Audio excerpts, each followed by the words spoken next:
Hello दोस्तों, कैसे हैं आप लोग। उम्मीद करते हैं कि आप लोग अच्छे होंगे, स्वस्थ होंगे। आज लाए हैं आप लोग के लिए लुसेंट में फिजिक्स लेक्चर नंबर 12। अगर आप लोग 1 से लेकर 11 तक लेक्चर नहीं देखे हैं तो जाके जरूर देखिएगा, हम काफ़ी एक्सप्लेन कराए हैं। वैसे हम 1 से लेकर 11 तक लेक्चर जो है एक ही वीडियो में बना दिए हैं, जिसे आप लोग बोलते हैं मास्टर वीडियो, जो कि आपको इस वीडियो के डिस्क्रिप्शन में मिल जाएगा। ओके, तो आप लोग जरूर जाके देखिएगा ताकि इस वीडियो से आप कनेक्ट हो सके। ओके, क्योंकि सीक्वेंस से हम कराए हैं। ओके देन, अब समझते हैं आगे। आज हम जानेंगे द्रव के गुण। ठीक है, वो बोलते किसको है, द्रव पदार्थ बोलते किसको है, वो देख लेते हैं। ओके देन, समझते हैं। देखिए, ब्रह्मांड में स्थित कोई भी वस्तु जिसका कोई द्रव्यमान तथा स्थान घेरती हो, ब्रह्मांड में जितने भी वस्तु है जो स्थान को घेरे, उसे क्या बोलते हैं, उसे बोलते हैं पदार्थ। ओके, पदार्थ के कई अवस्थाएं होते हैं, वो देख लेते हैं। पहला होता है ठोस। ठीक है, अब ठोस किसे बोलेंगे, तो ठोस बोलते हैं जिसका आकार निश्चित एवं आयतन निश्चित हो, उसे क्या बोलेंगे, ठोस बोलेंगे। ओके, जैसे कि बर्फ का पत्थर। ठीक है, जैसे कि बर्फ और पत्थर, जैसे क्या हो गया, बर्फ और पत्थर, इसका आकार निश्चित होता है, आयतन भी निश्चित होता है, तो ये किस में आएंगे, तो ये ठोस के अंतर्गत आएंगे, जो पदार्थ की पहली अवस्था है। ओके, अब दूसरी अवस्था देखते हैं, द्रव। द्रव किसे बोलेंगे, जिसका आकार अनिश्चित हो लेकिन आयतन निश्चित हो, जिसका आयतन निश्चित हो और आकार अनिश्चित हो, उसे क्या बोलेंगे, द्रव बोलेंगे। अब तीसरा देखते हैं, गैस। गैस किसे बोलेंगे, जिसका दोनों अनिश्चित हो, आकार और आयतन दोनों अनिश्चित हो, उसे क्या बोलेंगे, गैस बोलेंगे। ओके, अब प्लाज्मा। ठीक है, ये पदार्थ की चौथी अवस्था है। आपसे क्वेश्चन पूछेगा एग्जाम में कि पदार्थ की चौथी अवस्था कौन सी है, तो आप क्या बोलेंगे, प्लाज्मा। ओके, पदार्थ की पांचवी अवस्था अगर पूछ लिया आपसे तो आप क्या बोलेंगे, बोस आइंस्टाइन कंडेंसेट। ये पदार्थ की पांचवी अवस्था है। ओके देन, यहां तक कोई दिक्कत नहीं है। तो पदार्थ के कितने अवस्थाएं देखें हम, ठोस, द्रव, gas, plasma, Bose Einstein condensate. चौथी अवस्था प्लाज्मा, पांचवी अवस्था बोस आइंस्टाइन कंडेंसेट। यहां तक कोई दिक्कत नहीं है। अब हम आगे देखेंगे। ओके, यहां से देखने का प्रयास कीजिएगा। विरूपण। देखिए, विरूपण किसे बोलते हैं, पहले वो समझिए। देखिए, किसी वस्तु पर बाह्य बल लगा के वस्तु का आकार और आयतन में परिवर्तन कर दिया जाए, उसे बोलते हैं विरूपण। ठीक है, अब देखिए, आपको ऐसे समझाने का प्रयास करते हैं प्रैक्टिकल से। ठीक है, क्या बोला गया है, किसी वस्तु का बाह्य बल लगा के, किसी वस्तु पर बाह्य बल लगा के, मान लीजिए ये वस्तु है, ठीक है, इसमें इसके ऊपर जो है बाह्य बल हम लगाएंगे, किसी वस्तु का बाह्य बल लगा के, ठीक है, उसका आकार और आयतन परिवर्तित कर दिया जाए। बाह्य बल लगा के हम इसका आकार, जो इसका आकार है, ये हम परिवर्तित कर दिए, ऐसे मोड़ दिए, आयतन भी परिवर्तित कर दिए। ठीक है, तो ये आयतन और परिवर्तित हो गया, आयतन और आकार दोनों परिवर्तित हो गया, तो ये किसका नियम है, इसे क्या बोलेंगे, इसे बोलेंगे विरूपण। ठीक है, तो वही चीज इसमें बोला गया है, किसी वस्तु पर बाह्य बल लगा के, मतलब बाहर से कोई बल लगा के, ठीक है, वस्तु का आकार और आयतन में परिवर्तन कर दिया जाए, उसे बोलते हैं विरूपण। क्या बोलते हैं, विरूपण बोलते हैं। ओके, अब इसी से रिलेटिव है प्रत्यास्था। ठीक है, इलेक्ट्रिसिटी। ठीक है, इसी को बोलते हैं प्रत्यास्था। अब देखिए, प्रत्यास्था किसे बोलते हैं, जो कि इसी से रिलेटिव है। ओके, समझते हैं। तो इसमें क्या बोला गया था, बाह्य बल लगा के आकार और आयतन परिवर्तित कर दिया जाए तो उसे बोलते हैं विरूपण। लेकिन इसमें क्या बोला गया पता है, बल लगाने पे तथा बल हटाने पर पुनः वह अपनी अवस्था में आ जाए। मतलब कहने का अर्थ ये हो गया कि जैसे मान लीजिए रबर को हम ऐसे खींच दिए, ऐसे पकड़ के ऐसे करके खींच दिए, लेकिन पुनः वो अपनी अवस्था में आ जाए तो उसे क्या बोलते हैं, प्रत्यास्था। क्या बोलते हैं, प्रत्यास्था। सबसे ज्यादा प्रत्यास्था किसमें होती है, तो वो होती है स्टील में। किसमें होती है, तो वो होती है स्टील में। सबसे ज्यादा प्रत्यास्था किसमें होती है, स्टील में होती है। ओके, तो ये चीज आप याद रखिएगा। क्वेश्चन आपसे पूछेगा कि सबसे ज्यादा प्रत्यास्था इलेक्ट्रिसिटी जो किसमें होती है, तो स्टील में होती है। ओके, तो यहां तक कोई दिक्कत नहीं है। अब देखते हैं प्रतिबल। प्रतिबल क्या होता है वो समझते हैं। देखिए, प्रतिबल किसे बोलते हैं, प्रत्यानयन बल तथा क्षेत्रफल के अनुपात को प्रतिबल बोलते हैं। प्रत्यानयन बल तथा क्षेत्रफल के अनुपात को क्या बोलते हैं, प्रतिबल बोलते हैं। ठीक है, अब प्रतिबल बराबर क्या होता है, देखिए, प्रत्यानयन बटा क्षेत्रफल। ओके, प्रत्यानयन का मान क्या होता है, तो न्यूटन होता है। प्रत्यानयन का मान क्या होता है, तो न्यूटन होता है। क्षेत्रफल का मान क्या होता है, तो मीटर स्क्वायर होता है। ओके, अब देखिए, अब आपसे पूछ लेगा प्रतिबल का मात्रक क्या होता है, तो न्यूटन मीटर स्क्वायर होता है। क्यों होता है, क्योंकि प्रतिबल बराबर क्या होता था, प्रत्यानयन बटा क्षेत्रफल। नेन का मान होता है न्यूटन, ठीक है, और क्षेत्रफल का मान होता है मीटर स्क्वायर। तो टोटल फाइनल आंसर क्या लिख लेगा प्रतिबल का, न्यूटन प्रति मीटर स्क्वायर, न्यूटन प्रति मीटर स्क्वायर। ओके, यहाँ तक कोई दिक्कत नहीं है, उम्मीद है कि आप लोग को अच्छे से समझ में आ गया होगा। ओके, अब देखते हैं आगे। अब देखिए प्रत्यानयन, प्रत्यानयन का मान होता था न्यूटन, होता था ना न्यूटन, और क्षेत्रफल का मान होता था मीटर स्क्वायर। ओके, तो प्रतिबल का यूनिट आपसे पूछेगा, जो अभी हम बताए, प्रतिबल का जब यूनिट पूछेगा तो क्या हो जाएगा, न्यूटन पर मीटर स्क्वायर, न्यूटन पर मीटर स्क्वायर। जब अथी करेंगे तब फाइनल आंसर आएगा न्यूटन पर मीटर स्क्वायर। तो क्वेश्चन जब पूछेगा प्रतिबल का मान क्या होता है, तो न्यूटन पर मीटर स्क्वायर होता है। ओके, तो यहाँ तक कोई दिक्कत नहीं। अब देखिए, अब आपसे बीमा पूछ लेगा, क्या पूछ लेगा, प्रतिबल का बीमा पूछ लेगा। प्रतिबल का बीमा क्या होता है, तो वो समझते हैं। देखिए न्यूटन का बीमा क्या होता था, न्यूटन का बीमा क्या होता था, M L T inverse two, M L T inverse two होता था। ओके, क्षेत्रफल का बीमा क्या होता था, एल स्क्वायर होता था। क्या होता था, एल स्क्वायर होता था ना, एल स्क्वायर होता था। अब देखिए यहाँ समझते हैं, न्यूटन का मान, न्यूटन का मान लीजिए ये हो गया M L T inverse two हो गया, M L T inverse two हो गया। ओके, और क्षेत्रफल का मान क्या होता था, एल स्क्वायर होता था।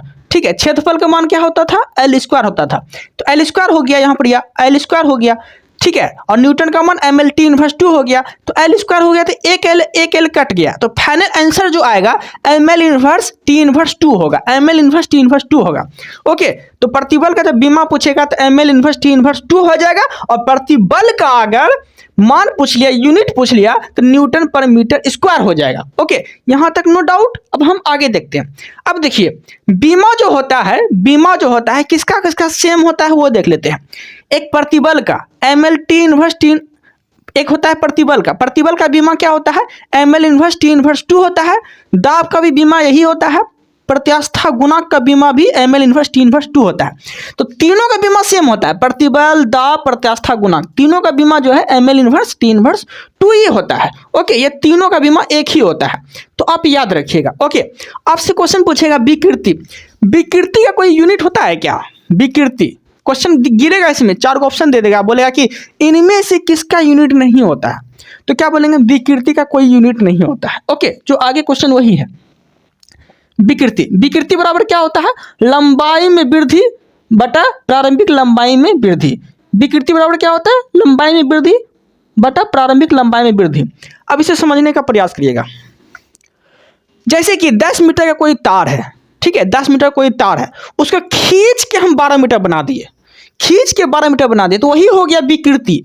ठीक है, कोई 10 मीटर का तार है, कोई 10 मीटर का तार है, खींच के हम जो है 12 मीटर बना दिए, तो वही बोला गया है विकृति बराबर लंबाई में वृद्धि, लंबाई में वृद्धि किए प्लस प्रारंभिक लंबाई में वृद्धि। पहले 10 मीटर का था, खींच के 12 मीटर बना दिए, तो 10 से 12 हो गया, तो प्रारंभिक लंबाई में वृद्धि हो गया। तो यही बात बोला गया है कि विकृति बराबर लंबाई में वृद्धि बटा प्रारंभिक लंबाई में वृद्धि। इसे क्या बोलते हैं, इसे बोलते हैं विकृति। ओके, यहाँ तक कोई दिक्कत नहीं। तो यही एग्जांपल समझाए हैं हम। 10 मीटर का तार है, खींच के जो है 2 मीटर और बढ़ा दिए, तो टोटल कितना हो गया, 12 मीटर हो गया, प्रारंभिक लंबाई में वृद्धि हो गया 2 मीटर का, तो उसे बोलते हैं विकृति। ओके, यहाँ तक कोई दिक्कत नहीं, उम्मीद है कि आप लोग को समझ में आ गया होगा। ओके, विकृति का कोई यूनिट नहीं होता है। ओके, याद रखिएगा, विकृति का जो है कोई यूनिट नहीं होता है, यहाँ तक कोई दिक्कत नहीं है। अब हम देखने वाले हैं दाब। अब क्या देखेंगे, दाब के बारे में देखेंगे। ठीक है, उससे पहले जो है ये हुक का नियम देख लेते हैं। ओके, हुक का नियम देख लेते हैं। अब देखिए हुक का नियम क्या बोलता है, जब किसी वस्तु पर लगाया गया प्रतिबल, जब किसी वस्तु पर लगाया गया प्रतिबल विकृति के अनुक्रमानुपाती हो तो उसे हुक का नियम कहते हैं। क्या बोलते हैं, जब किसी वस्तु पर लगाया गया प्रतिबल विकृति के अनुक्रमानुपाती हो उसे बोलते हैं हुक का नियम। ओके, तो यहाँ तक कोई दिक्कत नहीं है। अब देखिए हुक का नियम बराबर क्या होता है, हुक का नियम बराबर क्या होता है, हुक का नियम बराबर जो होता है ये क्या होता है, तो प्रतिबल प्रोपोर्शनल टू विकृति, प्रतिबल प्रोपोर्शनल टू विकृति होता है। ओके, तो प्रोपोर्शनल जब हटाएंगे तो प्रतिबल बराबर ई हो जाएगा, और ई का मान क्या होता है पता है, ई का मान होता है प्रत्यास्थ गुणांक। ई का मान क्या होता है, प्रत्यास्थ गुणांक होता है। ओके, तो प्रत्यास्थ गुणांक होता है जिसे इंग्लिश में क्या बोलते हैं, मॉड्यूल्स ऑफ इलेक्ट्रिसिटी। क्या बोलते हैं, मॉड्यूल्स ऑफ इलेक्ट्रिसिटी बोलते हैं। ओके, अब समझते हैं ध्यान से।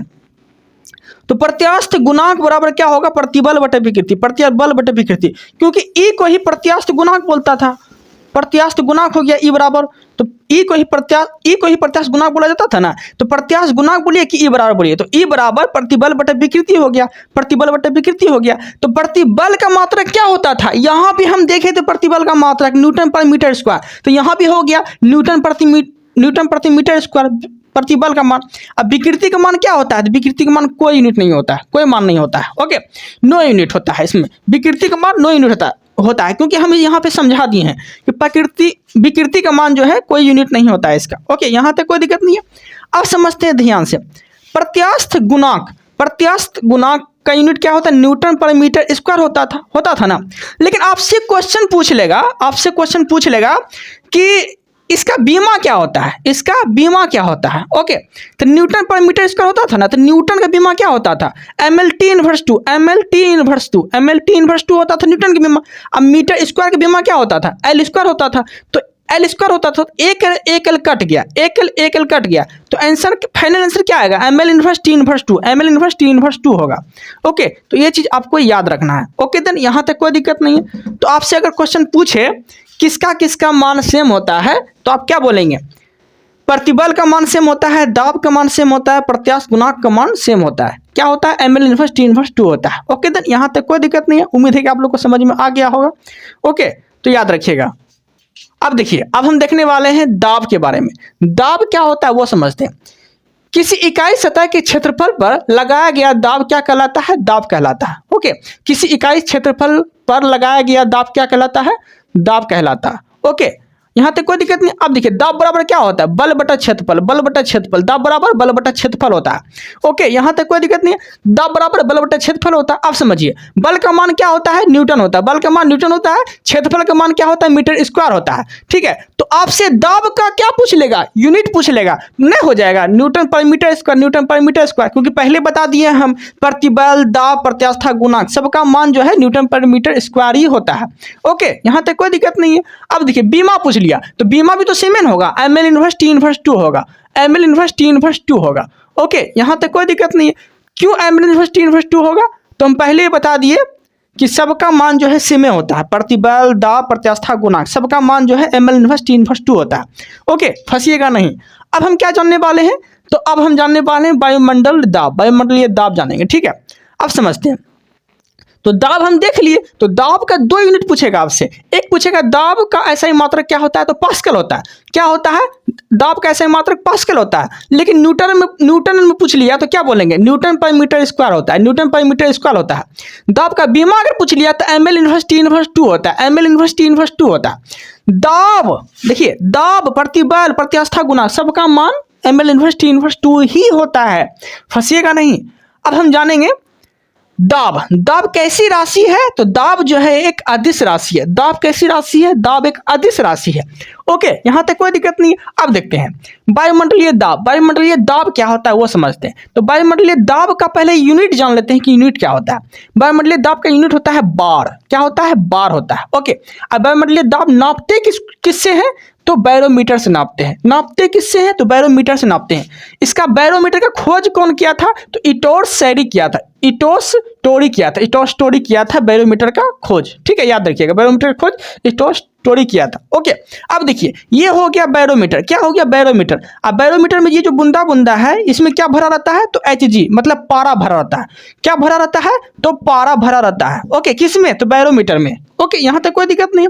अब समझते हैं ध्यान से, बैरोमीटर का जो मान होता है, मतलब वो जो नापा जाता है, वो कहाँ से नापा जाता है, तो मापा जो जाता है यह समुद्र तल की ऊंचाई से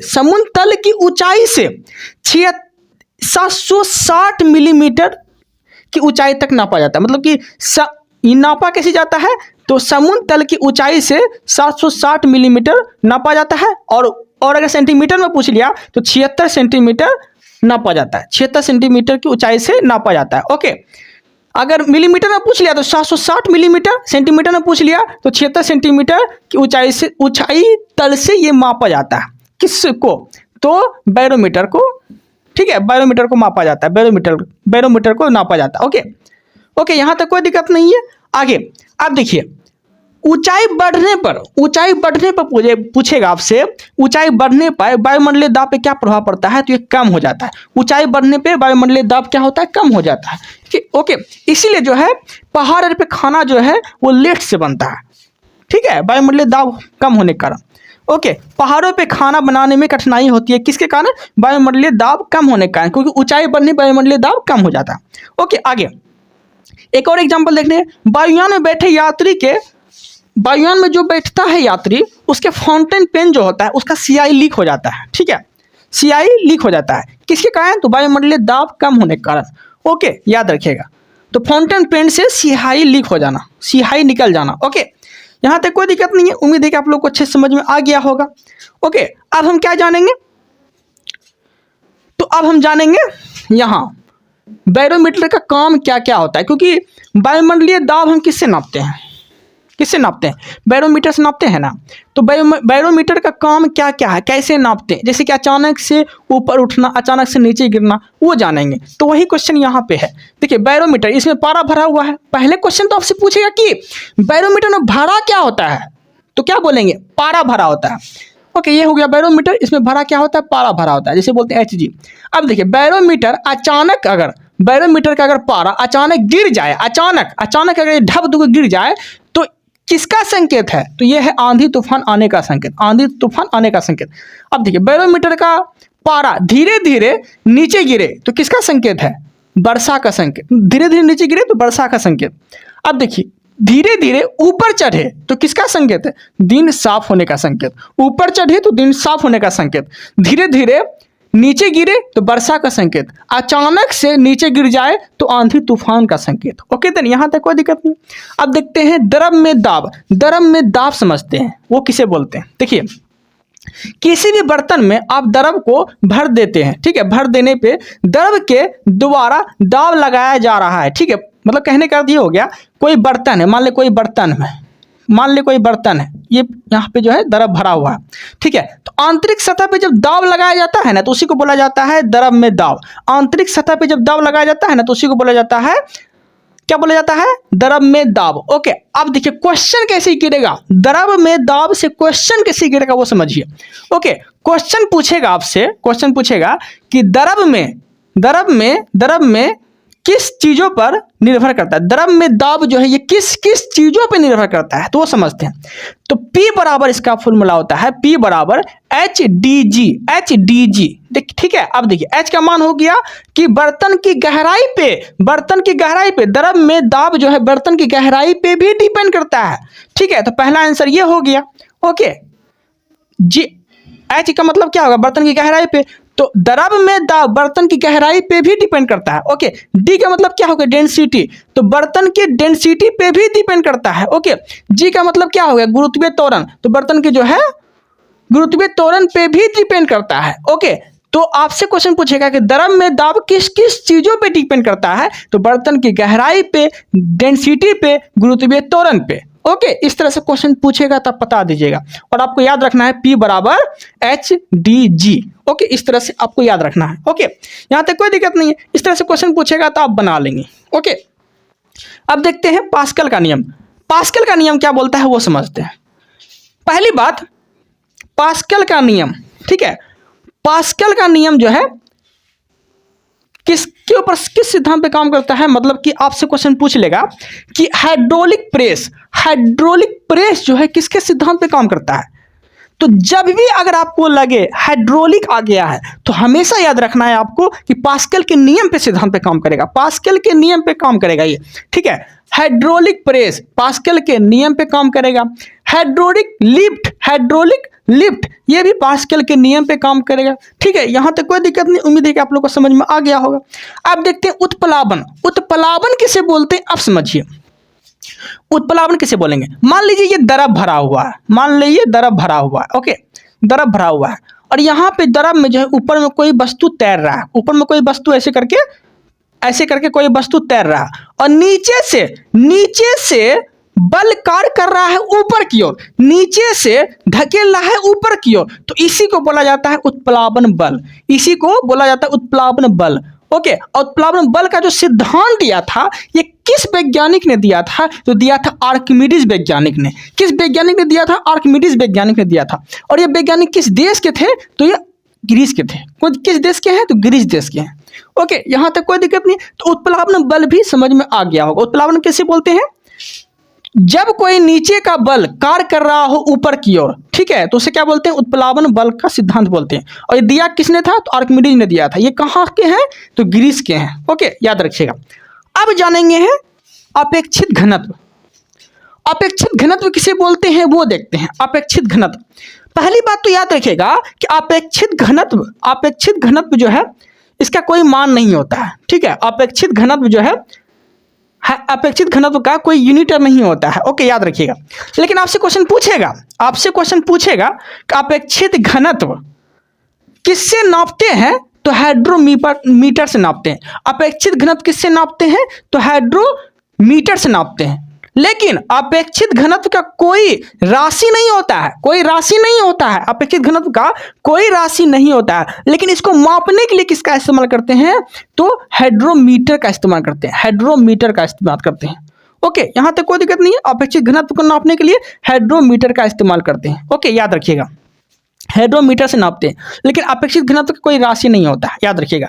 आगे देखते हैं घनत्व, ठीक है। अपेक्षित घनत्व बराबर आपसे पूछेगा यहाँ पर, अपेक्षित घनत्व बराबर क्या होता है? तो किसी वस्तु का घनत्व बटा 4 डिग्री सेल्सियस पानी का घनत्व। अपेक्षित घनत्व किसे बोलेंगे? किसी वस्तु का घनत्व बटा 4 डिग्री सेल्सियस पर पानी का घनत्व, ये होता है अपेक्षित घनत्व बराबर किसी वस्तु का घनत्व बटा 4 डिग्री सेल्सियस पर पानी का घनत्व का मान होता है। ओके, यहां तक कोई दिक्कत नहीं।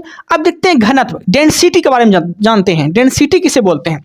ओके, अब देखिए, डेंसिटी मतलब कि घनत्व बराबर क्या होता है? द्रव्यमान बटा आयतन। द्रव्यमान बटा आयतन जो होता है ये घनत्व बराबर होता है। घनत्व बराबर द्रव्यमान बटा आयतन होता है। ओके, अब इसका मान पूछ लेगा आपसे। ओके, तो द्रव्यमान का मान क्या होता है? केजी। आयतन का मान क्या होता है? Metre cube. द्रव्यमान का मान केजी और आयतन का मान मीटर क्यूब। फाइनल आंसर जब देखेंगे कि घनत्व का यूनिट क्या होता है तो किलोग्राम पर मीटर क्यूब। ओके, यूनिट पूछ लिया तो किलोग्राम पर मीटर क्यूब हो जाएगा। और घनत्व बराबर पूछ लिया तो द्रव्यमान बटा आयतन होता है। द्रव्यमान का मान होता था केजी, आयतन का मान होता था मीटर क्यूब, ठीक है। जब फाइनल आंसर निकालेंगे तो केजी पर मीटर क्यूब हो जाएगा। ओके, यहां तक कोई दिक्कत नहीं है। अब देखिए, बीमा पूछ लेगा आपसे, घनत्व का बीमा पूछ लेगा तो वो समझते हैं। घनत्व का अगर बीमा पूछ लिया तो ml inverse Q, ml Q हो जाएगा, ml इन्वर्स क्यू हो जाएगा। ओके, घनत्व का बीमा ml इन्वर्स क्यू हो जाएगा। और घनत्व का यूनिट पूछ लिया तो केजी पर मीटर क्यू हो जाएगा, ओके, तो यहाँ तक कोई दिक्कत नहीं है। उम्मीद है कि आप लोग को अच्छे समझ में आ गया होगा। एग्जाम्पल एक दो को देख लेते हैं। एग्जाम्पल एक दो को क्या पूछेगा आपसे वो समझते हैं। पूछेगा कोई बर्तन में द्रव भरा हुआ है, ओके, उसमें एक टुकड़ा बर्फ का तैर रहा है। कोई बर्तन में द्रव भरा हुआ है, उसमें एक टुकड़ा बर्फ का तैर रहा है। ओके, अगर वो पिघल जाए तो इसके ऊपर क्या प्रभाव पड़ेगा? ठीक है, अगर बर्तन में कोई द्रव भरा हुआ है, मतलब पानी भरा हुआ है, ठीक है, बर्तन में पानी भरा हुआ, उसमें एक बर्फ का टुकड़ा तैर रहा है। अब बर्फ का टुकड़ा अगर पिघल जाए तो पानी के द्रव पे क्या प्रभाव पड़ेगा? कोई प्रभाव नहीं पड़ेगा, क्योंकि अपना वो जो है ना जगह वो खुद ले लिया है, अपना जगह वो ऑलरेडी ले लिया है। तो भरेगा तो उतने में भरेगा। इसीलिए द्रव में मतलब पानी में अगर बर्फ तैर रहा है, अगर वो पिघल जाए तो उसके ऊपर कोई प्रभाव नहीं पड़ेगा। ओके, याद रखिएगा। एक क्वेश्चन और पूछेगा, द्रव में समुद्र में, ठीक है, समुद्र में बर्फ का एक टुकड़ा तैर रहा है, ठीक है, तो बर्फ का कितना भाग ऊपर रहेगा? तो 1/10 भाग जो है वो ऊपर रहेगा। ओके, समुद्र में बर्फ का टुकड़ा अगर तैर रहा है तो कितना भाग ऊपर रहेगा? तो 1/10 भाग ऊपर रहेगा। ओके, याद रखिएगा, ये क्वेश्चन पूछेगा आपसे। ओके, देन यहां तक कोई दिक्कत नहीं। उम्मीद है कि आप लोग को अच्छे समझ में आ गया होगा। कोई डाउट होता है तो आप कमेंट कर सकते हैं, बता सकते हैं, और भी अच्छे तरीका से समझाने का प्रयास करेंगे हम। ओके, अब देखते हैं हम लोग आगे। अब जानेंगे हम लोग पृष्ठ तनाव के बारे में। पृष्ठ तनाव क्या होता है वो समझते हैं। पृष्ठ तनाव, पहले तो आपसे पूछेगा कि पृष्ठ तनाव कैसी राशि है? तो अदिश राशि है, मतलब कि स्केलर क्वांटिटी है। पृष्ठ तनाव अदिश राशि है, मतलब स्केलर क्वांटिटी है। अब देखिए, पृष्ठ तनाव बराबर क्या होता है? बल बटे लंबाई। पृष्ठ तनाव बराबर क्या होता है? बल बटे लंबाई। बल का मान क्या होता है? न्यूटन। लंबाई का मान क्या होता है? मीटर। तो बल बटे लंबाई हो गया, बल का मान न्यूटन, लंबाई का मान मीटर। तो पृष्ठ तनाव का पृष्ठ तनाव का यूनिट क्या हो जाएगा, न्यूटन पर मीटर, न्यूटन पर मीटर हो जाएगा। क्यों, क्योंकि पृष्ठ तनाव बराबर होता था बल बटा लंबाई, बल का मान हो गया न्यूटन, लंबाई का मान हो गया मीटर, तो पृष्ठ तनाव का यूनिट क्या होगा, न्यूटन पर मीटर, न्यूटन पर मीटर हो जाएगा। ओके, याद रखिएगा, कोई दिक्कत नहीं है। अब देखते हैं हम लोग आगे, बीमा, आपसे बीमा पूछ लेगा। ओके, तो समझते हैं। तो न्यूटन का बीमा क्या होता था, mL/2 होता था ना, और लंबाई का मीटर होता था। ठीक है, लंबाई का मीटर होता था, यहां तक कोई दिक्कत नहीं है। अब देखिए, बीमा, न्यूटन का बीमा mL/2 हो गया। ओके, और बीमा जो है मीटर का लंबाई होता था। तो देखिए एक एल कट जाएगा, तो फाइनल आंसर क्या होगा, पृष्ठ तनाव का बीमा क्या हो जाएगा, MT/2 हो जाएगा। ओके, तो पृष्ठ तनाव का बीमा पूछेगा आपसे तो MT/2 हो जाएगा, और पृष्ठ तनाव का यूनिट पूछ लिया आपसे, मात्रक पूछ लिया तो न्यूटन पर मीटर स्क्वायर हो, न्यूटन पर मीटर हो जाएगा। पृष्ठ तनाव का यूनिट पूछ लिया तो न्यूटन पर मीटर, न्यूटन पर मीटर। ओके, अब पृष्ठ तनाव का बीमा पूछ लिया तो MT/2 हो जाएगा। ओके, याद रखिएगा, यहां तक कोई दिक्कत नहीं है, अच्छे समझ में आ गया होगा। कोई डाउट रहता है तो आप बता सकते हैं। ओके, अब देखते हैं हम लोग आगे। देखिए, अब एक क्वेश्चन पूछेगा आपसे कि जल में अल्कोहल अगर मिला दिया जाए, क्योंकि अल्कोहल तो अघुलनशील अशुद्धि पदार्थ है, जल में अल्कोहल अगर मिला दिया जाए तो पृष्ठ तनाव पे क्या प्रभाव पड़ेगा। ठीक है, तो पृष्ठ तनाव कम हो जाएगा। कहने का अर्थ यह हो गया कि द्रव में ऐसी चीज मिला सकते हैं आप, जैसे कि कोई चीज नहीं घुल सकता है।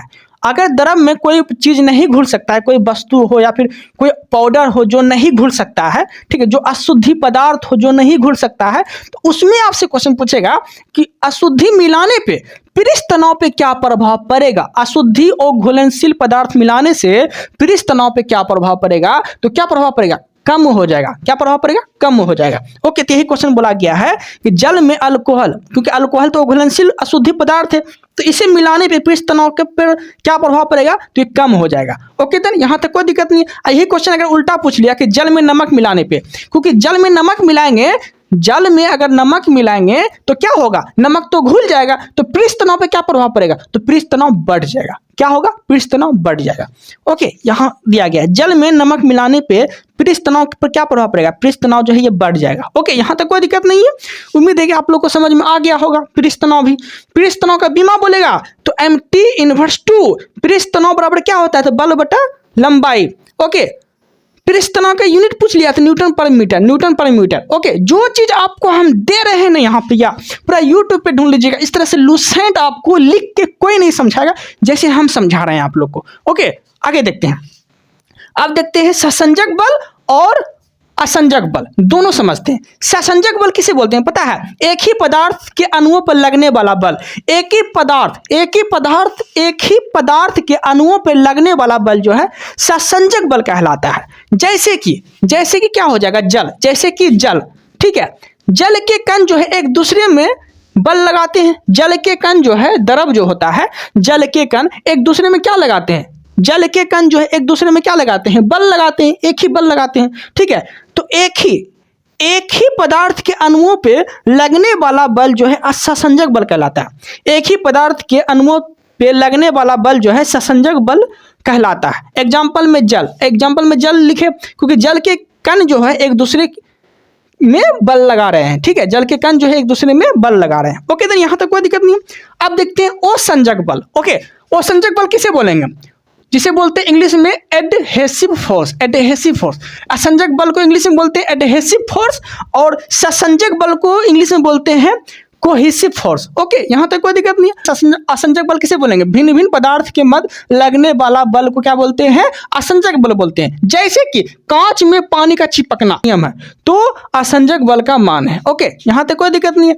अब समझते हैं आगे। देखिए, अब थोड़ा पृष्ठ तनाव के बारे में जानते हैं। पृष्ठ तनाव जो पढ़े थे हम, उसके बारे में थोड़ा सा जानने का प्रयास करते हैं। अब देखिए, आपसे क्वेश्चन पूछेगा कि वर्षा का बूंद जो है ये गोल क्यों हो जाता है, किसके कारण होता है, तो पृष्ठ तनाव के कारण होता है। पृष्ठ तनाव कम होने के कारण जो है वर्षा का बूंद गोल हो जाता है।